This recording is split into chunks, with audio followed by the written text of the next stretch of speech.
કડીમાં સ્વદેશી મેળાના ઉદ્ઘાટન પ્રસંગે પૂર્વ ડેપ્યુટી સીએમ નીતિન પટેલનું નિવેદન। મધ્ય પૂર્વના યુદ્ધની વૈશ્વિક અર્થતંત્ર અને ભારત પર પડી રહી છે ગંભીર અસર।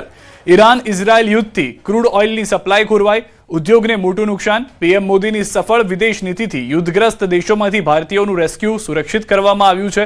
સંરક્ષણ ક્ષેત્રે આત્મનિર્ભર બની રહ્યું છે ભારત। દેશમાં જ બની રહ્યા છે હથિયારો અને સ્પેર પાર્ટ્સ। કડી નગરપાલિકા દ્વારા આયોજિત સ્વદેશી મેળામાં સ્થાનિક ઉત્પાદનો ખરીદવા નીતિન પટેલની અપીલ। વિદેશી આયાત ઘટાડી દેશને આર્થિક રીતે મજબૂત બનાવવા પર મૂક્યો ભાર।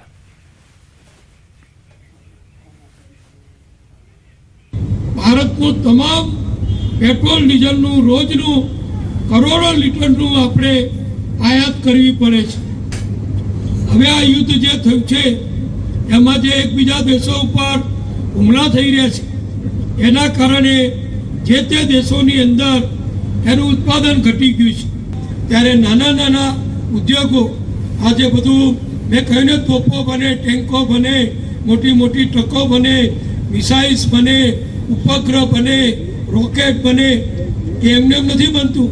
એના નાના નાના લાખો ઉર્જા જેને કહેવાય, સ્પેર પાર્ટ કહેવાય, એ પણ આપણી ફેક્ટરીઓમાં બને છે।